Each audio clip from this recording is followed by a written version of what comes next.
As Toni Morrison has put it, the destiny of the 21st century will be shaped by the possibility or collapse of a shareable world. Welcome to our podcast, where we explore the history, theory, and practice of democratic socialism with our guide, Big Mike. What can we learn from the past to help us create a better, more shareable world in the future?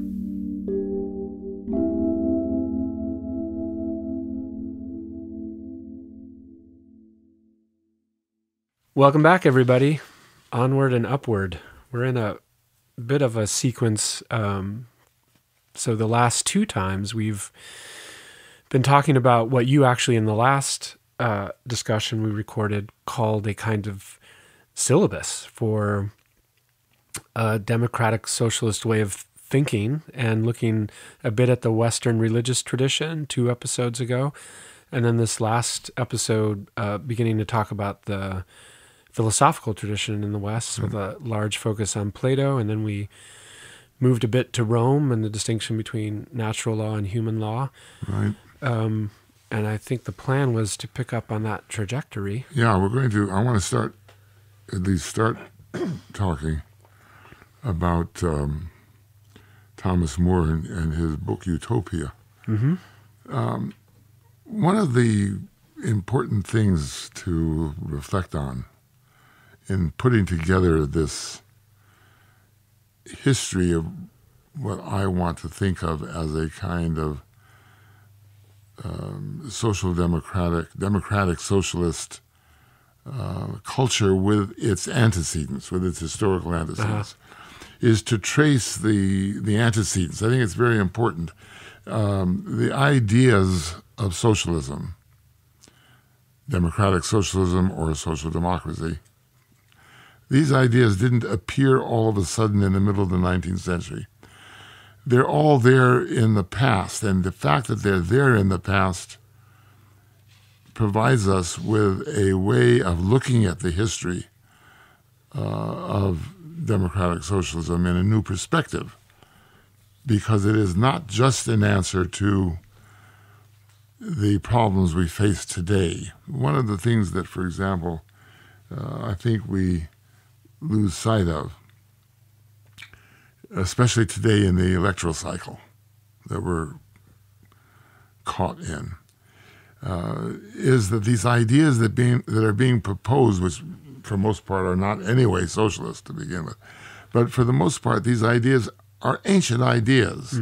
They're not ideas that come out of the minds of one or another candidate or political staff in response to immediate issues. These are responses with an historical depth to historical problems, and I think that's very important for us to keep in mind.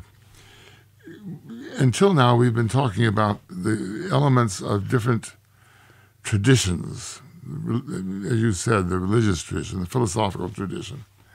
One of the things that becomes very apparent when you start looking at the context in which St. Thomas More wrote his Utopia is that the world had changed, and it was that change in the world from which there never was going to be any going back, that brought about a radical new way of thinking, of which his book is the first and one of the most important examples. Now, what do I mean by a radically different world?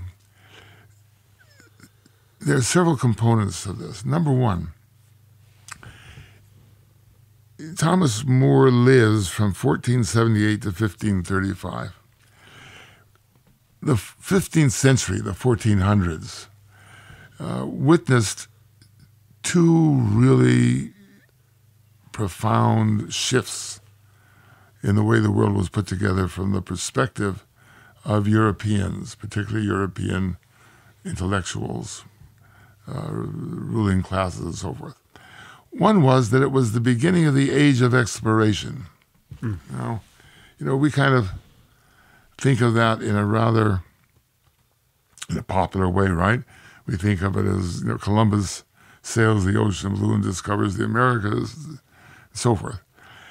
what we don't pay enough attention to outside of university classes, what we don't pay enough attention to is the impact that the world of that the growth of exploration had on the intellectual life of Europe itself. One of the things that it certainly did was bring Europeans into contact with radically different kinds of societies and cultures that they'd never encountered before. Right.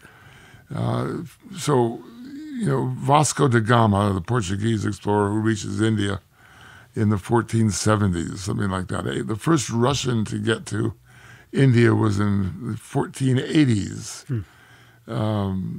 Columbus comes to America in the 1490s. Very rapid when you think about it. There had been earlier travelers, but these earlier travelers, with the possible exception of Marco Polo, about whom some people doubt even his existence, with the possible exception of Marco Polo, most of the early travelers were really very isolated individuals who may have come back with stories, but they didn't write books. They didn't have the impact on European culture that the Age of Exploration did. The people who went in the Age of Exploration either went with whole ships of people, right, who were merchants and so forth, so you had more than one person. But more than that, they would write books when they got back. There's a very voluminous literature of travelers from the 15th century all over the world. And as the world expanded in its in the European knowledge, these travelers traveled further and further. So that was very important. It told Europeans that there was a different kind of society than just European society, and that there were different societies than Christian societies. They're very, very important. And of course, the other very vital element, the one we do pay more attention to, is the decline of feudalism and the emergence of capitalism. And capitalism is, of course, beginning with its in its merchant form in Florence in the very, very end of the 13th and of the 14th and in the 15th century. Capitalism was a new kind of society. So not only is Europe learning about other societies, but within the body of politic of Europe itself, a new kind of society is emerging. And as Marx will point out in the 19th century, intellectually, culturally perhaps, the most important thing about capitalism was that it was now possible to see the way the system worked. Yeah. You became aware of the system. Why do I say that? Because along with capitalism came the Enlightenment, and before that, the Renaissance. And before the Renaissance, you had an all-encompassing, dominant, ideological perspective on the world in Europe, which was the church's perspective. The church explained everything. It controlled the mind of Europe in the late Middle Ages. That now, with the development of today, early scientific discoveries, with the development of nature, with the reacquaintanceship with nature that begins in 1300 about, when this Italian goes out and climbs a mountain and looks down and says, "My, look at all these beautiful mountains and everything." Right. And Aristotle coming back into Aristotle Aquinas. comes back in. So the analytical approach of all of this is a huge change. And I think we don't adequately appreciate how we are, in fact, the grandchildren of that change.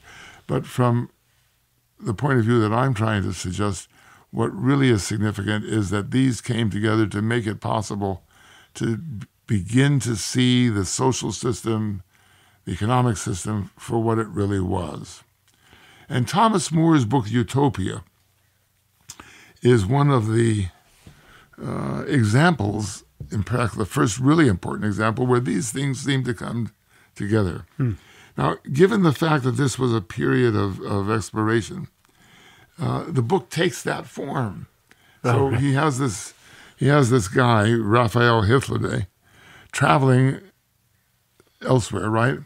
And this elsewhere, Moore calls Utopia, which means no place. but actually is a place.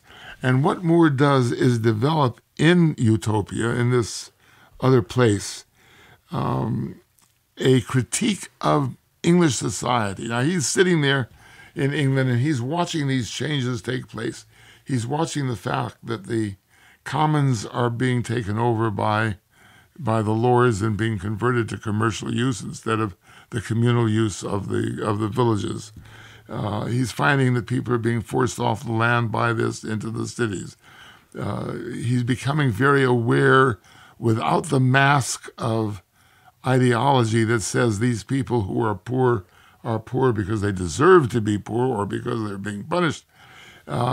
He now begins to understand that they're poor because the system has set them up. And finally, he's able to understand that Christianity cannot tolerate this from his point of view, because Christianity itself becomes an object to be studied, not from inside, but he can see it from the outside. This is one of the advantages of this concept of the traveler as social critic. Right. So Hythloday goes out and visits this, and what he writes, the book purports to be a critique of English society by virtue of its describing an alternative. One of the most important themes that comes out in Utopia is that private property. Now here this is incredibly important, because this issue is going to come back in even our own age and become more and more important. Private property is evil. There is something pernicious about the idea of private property. And this is a theme which will be developed by these writers from then on. Of course, capitalism develops its own ideological justification for private property, and indeed projects the idea of private property as if it were a natural human phenomenon. But for Thomas More, it was not natural. There was something quite wrong with it. He said, "Where possessions be private, it is hard and almost impossible that there the commonwealth will be justly governed and prosperously flourish." Now, that's a very interesting sentence, because he's saying that it isn't just private property that's wrong. He's saying private property is wrong because, number one, it is counter the idea of the Commonwealth. Well, what is the Commonwealth? We use the word in modern America, the Commonwealth of Massachusetts, the Commonwealth of Virginia. But in the days of Thomas More, the word Commonwealth really did have a sense of a society in which everybody participated. Commonwealth. Right. That's really the important... Wealth in common. Wealth in common. Yeah. That's really very important. But he links it up already at that point. He links up the idea of private property with government, with power. So it isn't as if private property exists as a natural... So in that sentence, it's linked to... In that sense, yes. Now, let me give it to you again. He says, "Where possession be private, it is hard and almost impossible that there the commonwealth will be justly governed and prosperously flourish." So what he's saying is that there is, number one, a conflict between justice and private property, which indeed, if we live in a commonwealth, that becomes fairly obviously. But moreover, justly governed, that private property inhibits the possibility of good government. Now, this idea, if you think about it, this idea is remarkably contrary to our contemporary American idea, where private property is the bedrock of democracy, right? Yeah. Where our purchase on the Commonwealth is that piece of the Commonwealth that we possess privately, right? And Moore is saying just the opposite. And that theme of private property as inhibiting good governance will be steadily developed down until the very present day. I suppose the defense of the modern formulation would be that the private property enhances the commonwealth by way of the private pursuit. Now, Is that the positive construal of the... It's obvious that Moore didn't yet understand, and this is important, that Moore didn't yet understand the free market economy idea. Yes. Right? Yeah. So, but I think in our contemporary period, we don't have perfect private property. We never have had perfect private property, and the claim that we do is nonsense. Yeah. The state has the right to take private property whenever it's necessary, but even in the United States. But nonetheless, there's a sense in which, if you go back to the founding fathers, property, the possession of private property, is what made you social in the political sense of the term. Remember that property ownership was one of the measures of, or one of the tests for people who could vote. Yes, yeah. And that's very significant. Yeah. And Moore is already a couple of hundred years earlier calling this kind of thing into question. Another thing that is very important about Utopia from this point of view is that Moore is very suspicious of industrialization. It's just barely getting started, but he already sees that agriculture is somehow in his mind in decline and endangered by industrialization. And he understands industrialization to mean urbanization, not just the development of machineries. That's going to come a couple hundred years later. But for him, agriculture is a natural way of life. So this then becomes a crucial point. In this period, in this 16th century, 15th, 16th century period, there comes that break between man and nature, which will reach its height in the 19th century when human beings are seen to be at war with nature, which they must overcome in order to progress. But Moore is already saying that agriculture, with its natural rhythms, etc., right, and so in Utopia, agriculture is the dominant economy. Huh. And the industrialization, urbanized industrialization, which is becoming characteristic of the cities in England, he is saying is unnatural and somehow quite wrong. He also recognizes, and this becomes important, it is quite remarkable. He argues that in Utopia they have the 8-hour day, and they only work 6 days a week.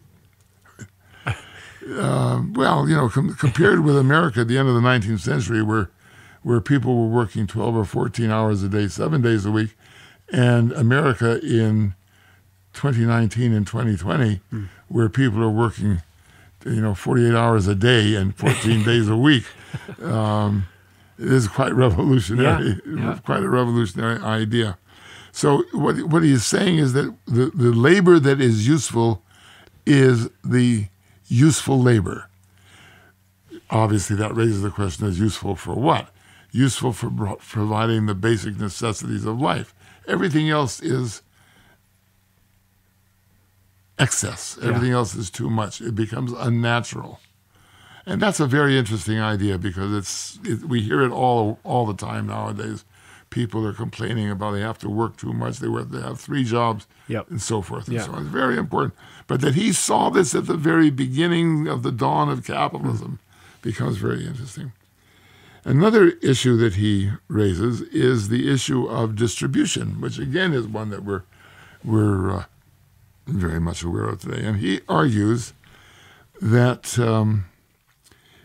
distribution needs to be arranged not on the basis of the market, but on the basis of need and custom. So in Utopia, exchange between the cities and the countryside, that is, between the agricultural and the industrial part of society, takes place at specific festivals that are organized regularly. That's a very interesting idea and quite different from what we have, where commerce is, again, 48 hours a day. Right. And furthermore, that distribution has to be communistic, so that since you have already decided, since utopians understand that you need to produce enough to survive, enough to live a decent life, And he has it all set up. He describes the countryside and describes the towns, and they're all about leading a comfortable life, not an excessive life, but a comfortable life. And since on the basis of 8 hours a day, 6 days a week, you can produce enough for that purpose, there then is no need to have anything more than a barter system to which people contribute according to how much they produced and take out how much they need. So this is the beginning of the idea, or one of the earliest expressions of the idea, that given abundance, you don't need money, you don't need exchange for profit making. In fact, you don't exchange for profit making. Why should people make a profit on the food that other people need to eat? Mm-hmm. That's the idea. To be sure, you have to have capital to produce certain things, but you don't need to make a profit on it. And again, in Utopia, given the fact that distribution is based upon this communist idea, not communist in the Marxist sense of the term, of course, this communist idea, poverty then simply doesn't exist because people naturally work and naturally take what they need. Right. So there is no poverty. There is no poverty. Money is not needed. The hoarding of gold and silver is not needed. None of these things in which we place so much importance are part of the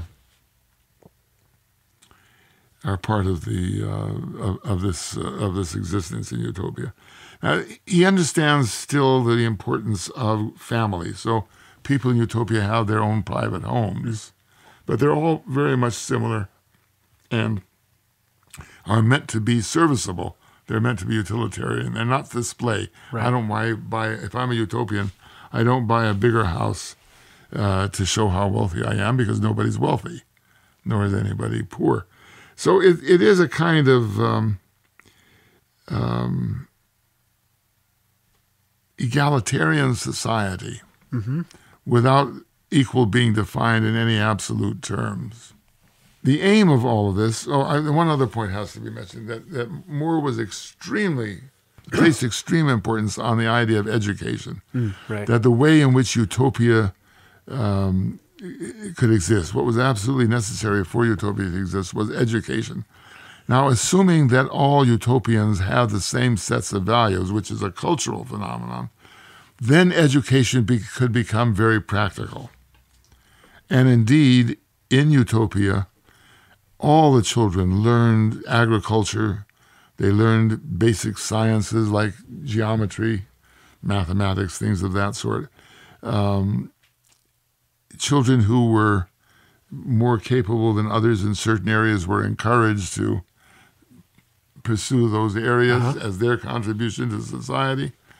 But the difference between Utopia and us today, from this perspective, our understanding of education, it seems to me, is that the utopians assume, in Moore's book, the existence of a common culture, and therefore can have a practical education. The error that we're making today, in my opinion, is that we're assuming a practical education more and more. We want to educate our kids to compete. We don't pay much attention to the creation of the common culture. And I think that's a very, very important. And finally, the objective of all of this, the purpose of life for the utopians was what, and he says it very openly, was happiness. And by happiness, he doesn't mean ecstatic joy forever, right. but contentment. That the people of Utopia live contented lives. So taken as a whole, this book provides a kind of anti-social critique of the culture that Thomas More himself lives in. Do you think it's partly just about the dynamics of utopian thinking? Because it seems like you look at this two ways. He's showing us two extreme ways, showing us what's possible. We could live as these people do. Or you could see it as it's holding up a kind of mirror to show us who we in fact are. I think it's one and a half. I think the second point, it's showing up, it's holding up a mirror to show us what we are. Mm-hmm. And as you'll see as we go along today and tomorrow, many of these writers, they change. The content of their writing changes because the content of their cultures has changed. Right. They are very responsive to the criticism. They're critically responsive to their own cultures. So that's number one. And number two, I don't think that any of them are foolish enough. And I don't read much of this literature as being foolish, although it does give rise eventually in our own age to some foolish literature.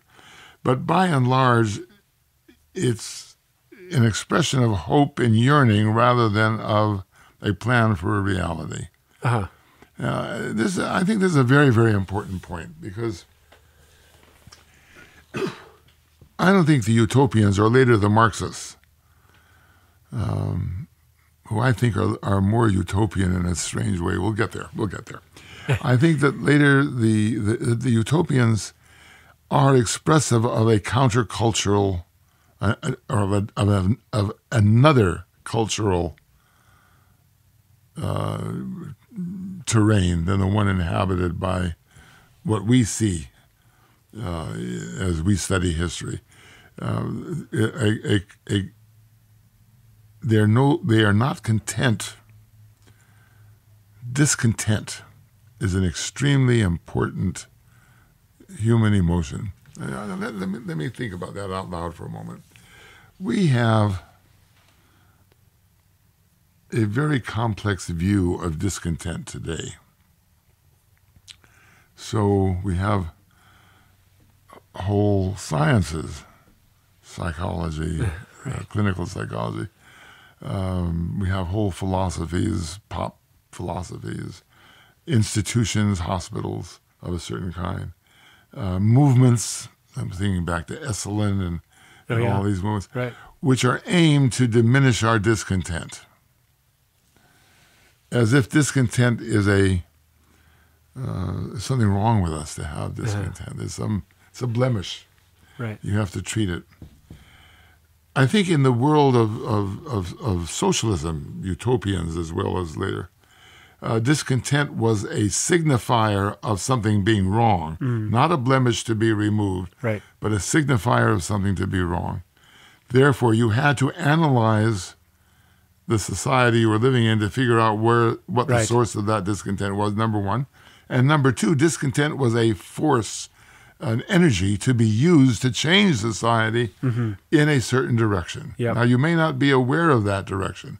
So I don't think that Thomas More really believes that utopia is the goal that he wants to achieve. Yeah. But it's part of the instrumentality for change. Right. Yep. Does that make sense? Yeah. No, it reminds me of even just the phrase we've used in the past of ameliorative capitalism, that addressing our discontents in the modern way you just described are ameliorations of symptoms being created by capitalism versus a prod to solve the fundamental change of capitalism. What's causing those sufferings. Exactly. So even if we think of the individual in our contemporary society, if I take the emotion of discontent or of resentment, I can use those emotions very positively for change. They can get me out on the street corner demonstrating against political evil, for example. Yeah. So, I think this is an extremely important thing for us to think about, that indeed we should be experiencing discontent and resentment if we want to change society. Yep.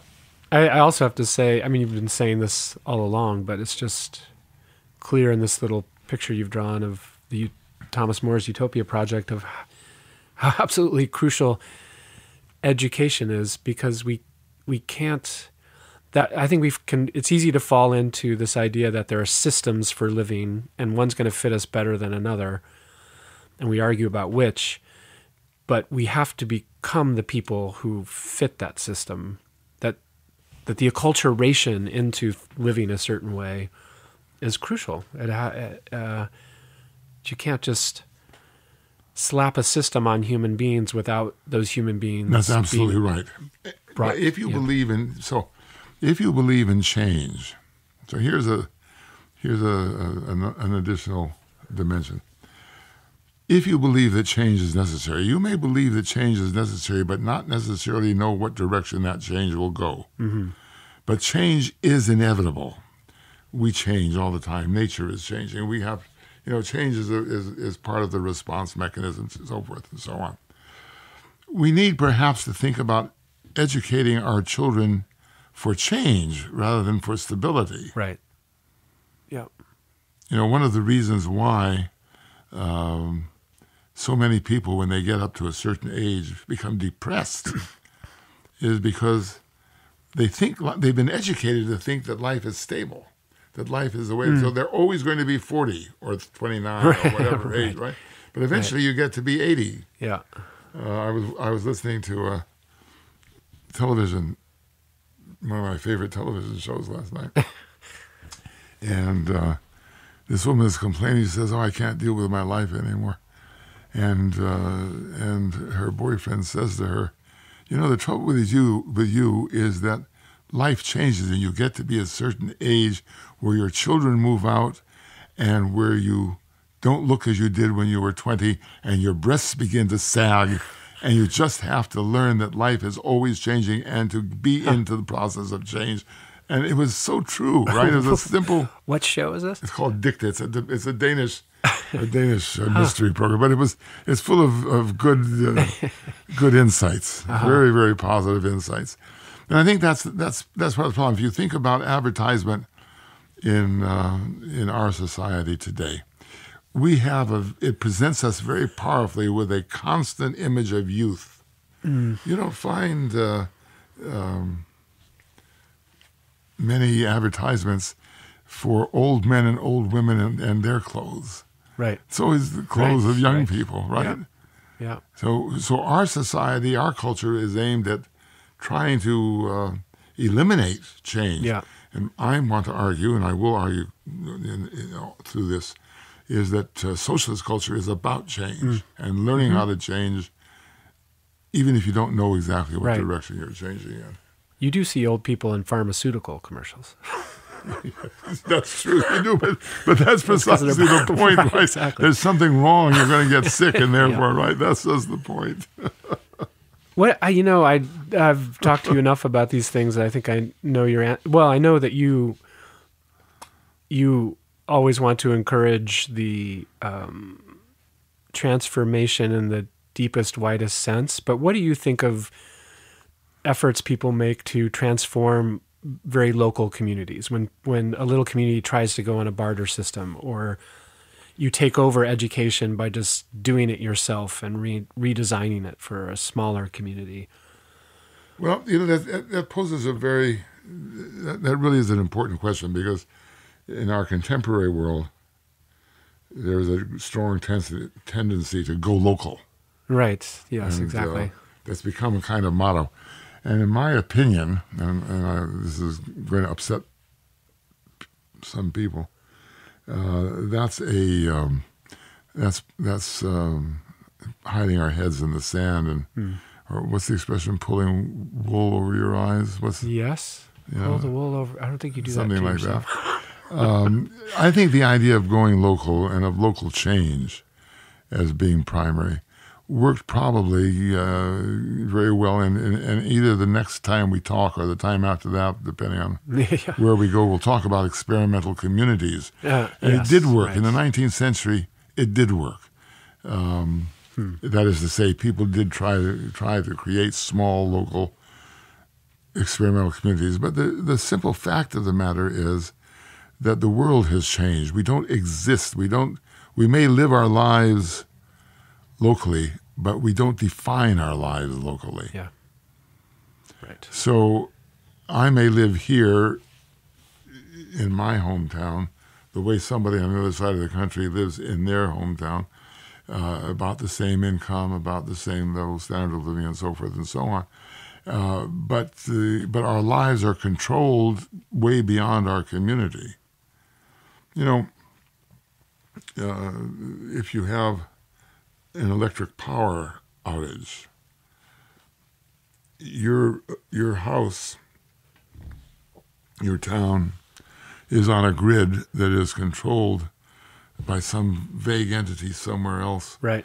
And it's not locally controlled unless you have a rare town which they own their own Yeah.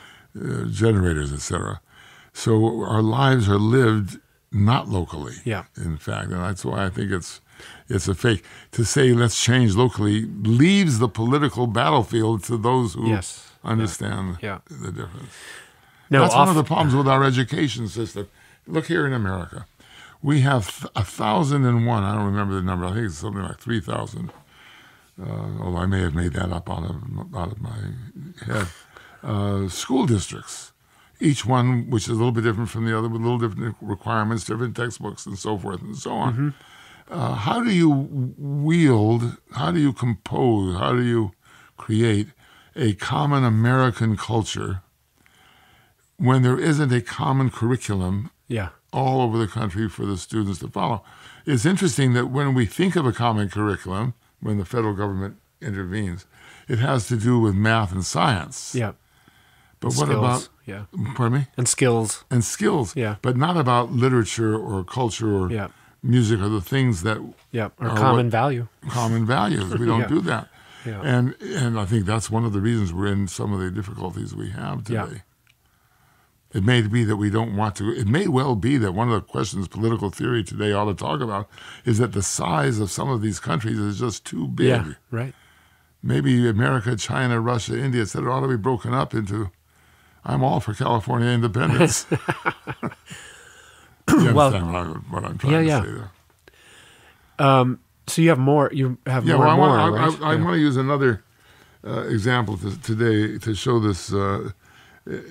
The way in which the society you live in changes very strongly, the kind of imagining you have about these things. So the next one I would like to mention is Bacon's book New Atlantis, which is written a generation after Thomas More. I don't know it at all. Well, that's why I'm mentioning it.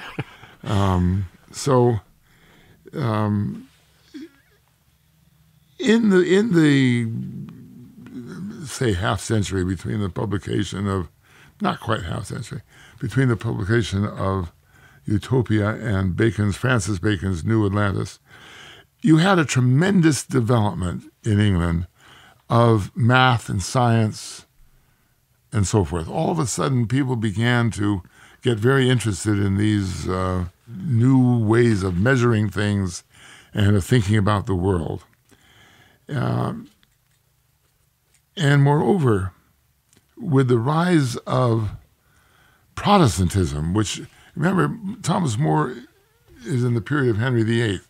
All of a sudden you get Protestantism. Henry VIII leaves the church and Protestantism becomes quite more important. What had been a kind of general idea about the Commonwealth that I mentioned with Thomas More, the communist idea with Thomas More, which has roots deep in Christian thought. Mm-hmm. You know, if you think back to Christ was a poor man and blessed are the meek for they shall.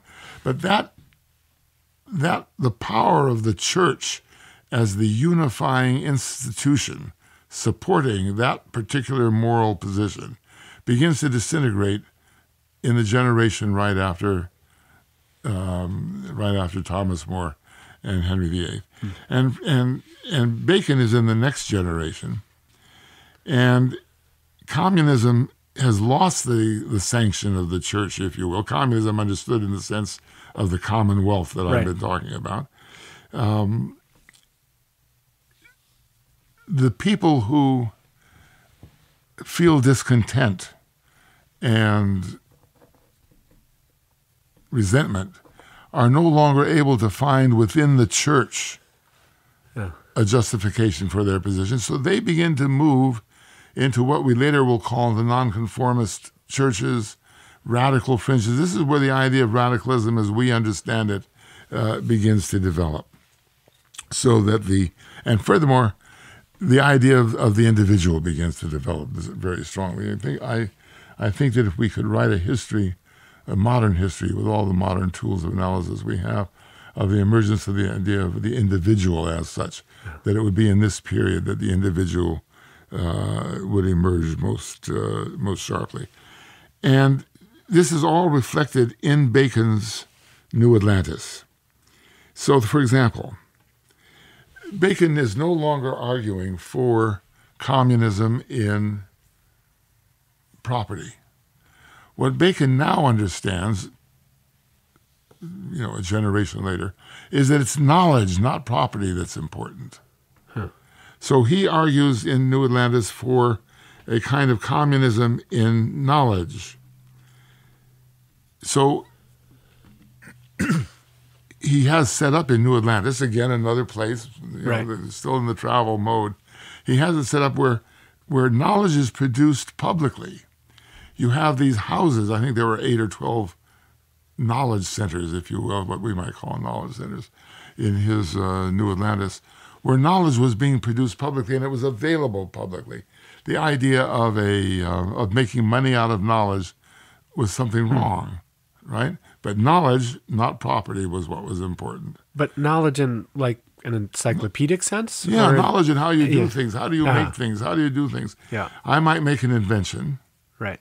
And that invention has a social significance, and it should be for society as a whole. Right. What right do I have to then, we would argue, well, it's your creativity, your imagination. Get a patent. But Bacon is trying to argue, no, that knowledge is itself socially created and a socially creative function. Right.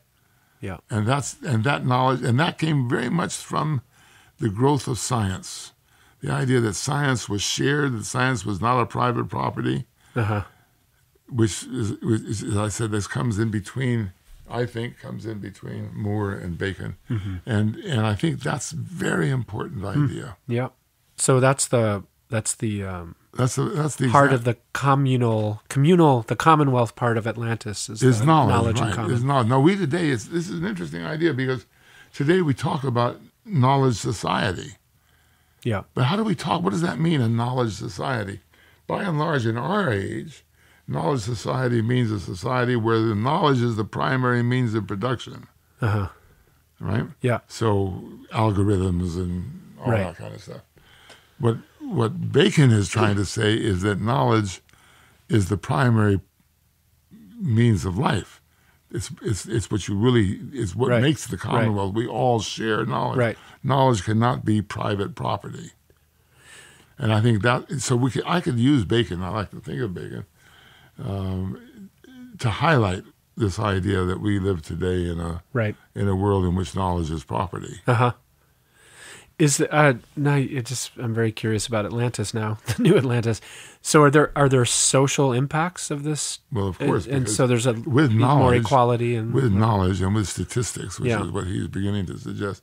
You have a different basis for organizing society. Right. So it's in this context that one could talk about, and this is an expression I haven't thought about until this minute, the morality of knowledge. Mm-hmm. Yeah. Right? So what do I mean by that? Now let me think, what do I mean by that? I can organize society if I understand that it is a fundamental principle. We're going to talk about this in the future. It's a fundamental principle that human beings should not exploit other human beings. And we have to be ruthless in our definition of exploitation. None of this capitalist nonsense about saying, well, I'm not exploiting you. That's the return on capital. Right. Right? We have to break through that. That's the value of this kind of thinking. Power differential, what Thomas More points out, right? That private property means a difference in power. Yeah. Right? It's a form of exploitation, political exploitation. So if we start out and we say, well, how would I use this new knowledge? How would I use statistics to arrive at the description of a society in which equality more or less reigned? Yeah. I'm in a very different position than I am if I only have moral principles and nothing else. I can actually measure. I can actually say, we can figure out how much labor it takes to do this or that or the other thing. Yeah. And it opens up a much more realistic way of planning from our perspective than the equally powerful but less precise instruments that, say, Thomas More would have had at his disposal in Utopia. And so is this just a kind of fantasy of the promise of knowledge for Bacon, or was he using it to criticize? Well, I think he is. I think, in fact, he is. He is in the center of the knowledge-producing culture of his time, and that's why he writes differently than Moore produced. There was an explosion, the beginning of an explosion of knowledge, and the question is how to use that to reform an unjust society. Yeah. And we don't think about it in those terms. When we think about statistics, what do we think about today? When you think about the social use of statistics, what do you think about today? Well, we can figure out something about distribution of this or that, or we measure crime statistically. Right. And it's very interesting, this idea of measuring crime statistically. It's useful because it tells us there's more crime in that town than in another town. Yeah. Of course, we don't need the statistics to know that. Yes. The people themselves know it. But it provides a layer of cushioning. Yeah. Right? But the statistics don't tell us what to do about it because we're not cultivating that part of the moral component of the use of statistics we don't pay attention to. Yeah. Yeah, I think this came up in a discussion a while back, but it's reminding me of there's a Nobel Prize winning physicist not too far from here who's very critical of how much knowledge of physics is being tied up in patents that he thinks the battery problem, for example, for our energy needs, if knowledge were freed up from its company control and available to everyone to put to use, we would be solving a lot of problems. Listen, that's an old socialist idea. The story that I was brought up with, one of the many stories, somewhere somebody has a reusable match. What? All you do is you strike it and blow it out and strike it again. And we don't need to be always producing more matches. A good socialist society, everyone has one match. Right. Right. That's obviously an exaggeration, but the idea is right. Yes. Yeah. And needless to say, the change of the university culture in general is related to this. Exactly. And one of the big issues in universities is not just the production of knowledge, but who owns the knowledge being produced. And that's a constant source of struggle. Yeah. The one I work at makes you sign a paper that says, really? we own what you come up with. No, I think these are very important discussions to have, and we're not having them. Yeah. Mind you, we may debate what the conditions ought to be, but the morality of the privatization of knowledge is what we need to be talking about. Yeah. That's what Bacon is raising. Yeah. All right, we're at our usual show length. How we do on your notes? We just keep going next time. We'll just keep going. You know where we'll pick what keep going means? Mm-hmm. And you'll remember. Yes. All right. Thanks, Big Mike, and thanks for joining us, everybody. Thanks for listening to another episode of A Shareable World. To find out more about this podcast, visit us at ashareableworld.com.